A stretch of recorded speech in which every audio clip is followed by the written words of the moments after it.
In this video, I want to talk about a peaceful protest movement in Argentina called the Mothers of the Plaza de Mayo, or the Mothers of the White Scarves. These were mothers who united to protest the disappearance of their children between 1976 and 1983. Before diving into the story of these brave women, let me provide some background on Argentina's history and political conditions during that time. Argentina had been under Spanish colonization since the discovery of the Americas in the 16th century. It wasn't until the 19th century that Argentinians managed to expel the Spanish colonizers and gain recognition as an independent nation. After World War I and the economic depression of the late 1920s, the Argentine government struggled to manage the country and public dissatisfaction grew steadily. Amid this political and economic instability, several military commanders gained significant power and successfully staged a coup against the government, taking control of the country. This military regime, which began with the coup of 1930, lasted for over 50 years. During this period, the military leaders frequently staged coups against one another. One prominent military figure who rose to power during this time was General Juan Perón. Despite his direct involvement in a coup against the national government, Perón remains popular among many Argentinians, and his political ideology, known as Peronism, still has a substantial following. After coming to power in 1946, Perón emphasized nationalism and the country's independence. He also prioritized the rights of workers and farmers. Perón became immensely popular among the working class by increasing wages, introducing healthcare insurance and annual bonuses, and reducing daily working hours. He also implemented extensive reforms in agricultural labor laws. Perón opposed U.S. interference in Argentina's internal affairs. This, coupled with the strong opposition of the Argentine Catholic Church to some of his social reforms, led to another military coup in 1955. Perón was overthrown and exiled. However, even in exile, he remained popular, and public pressure eventually led to his return and re-election as president in 1973, 18 years later. Unfortunately, Perón passed away only a year after regaining power, in 1974, and his wife Isabel, who was his vice president, assumed the presidency. Isabel Perón tried to continue her husband's reforms, but the military once again staged a coup in 1976, removing her from office. General Jorge Rafael Videla then came to power. This is where our story begins, during one of the darkest periods in Argentina's history, known as the Dirty War. The new military regime held power until 1983. During this period, known among Argentinians as the Dirty War, the government used illegal and violent methods to suppress its opponents, who were primarily left-wing political activists, students, and members of labor unions.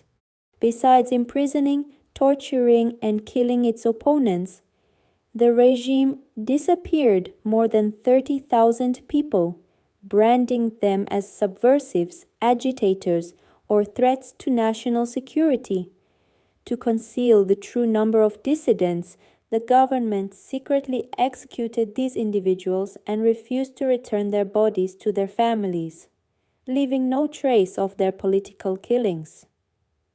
In many cases, government agents arrested entire families, killing the parents and giving their children to military officials to raise as their own, ensuring that no information about these families reached their extended relatives. This is how the mothers who had evaded the government, or the grandmothers of the disappeared, came together.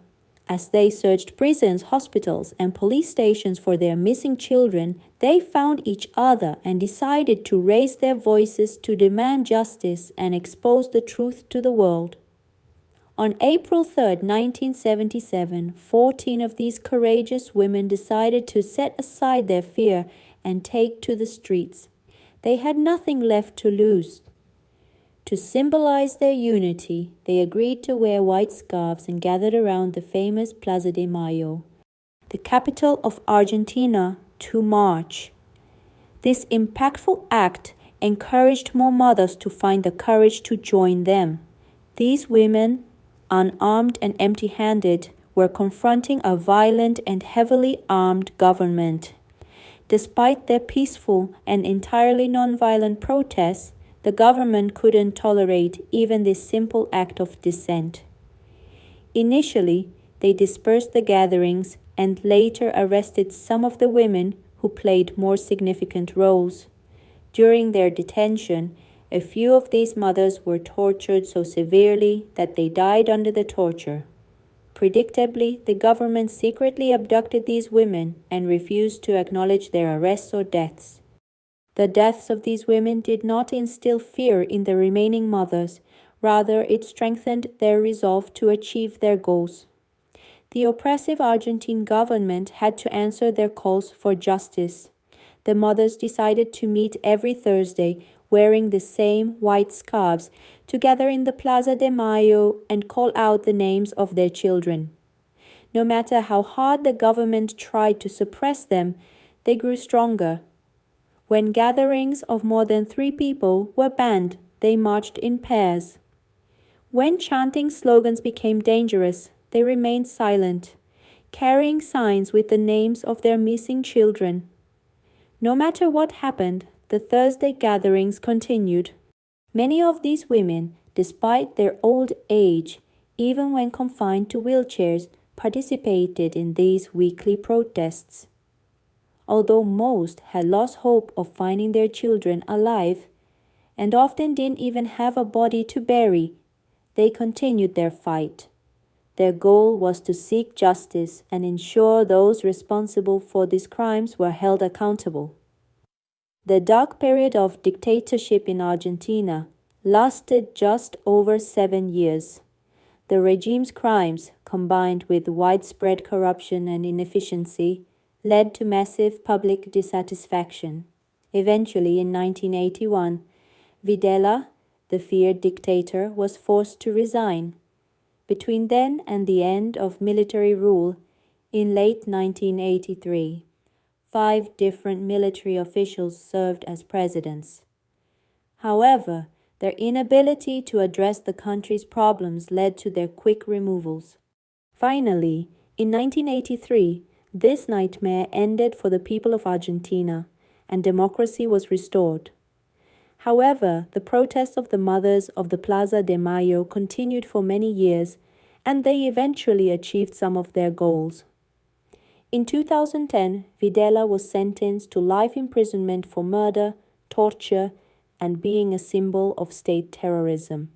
That same year, the last military president of Argentina, at the age of 82, was tried and sentenced to 25 years in prison. Beyond these two, hundreds of perpetrators of the regime's crimes have been tried and punished since 2016. Over the years, these mothers made great efforts to find their grandchildren, the children who had been taken from their parents and raised by government officials after their parents were murdered. These tireless grandmothers managed to find over 100 of these grandchildren, embracing them in place of their missing children.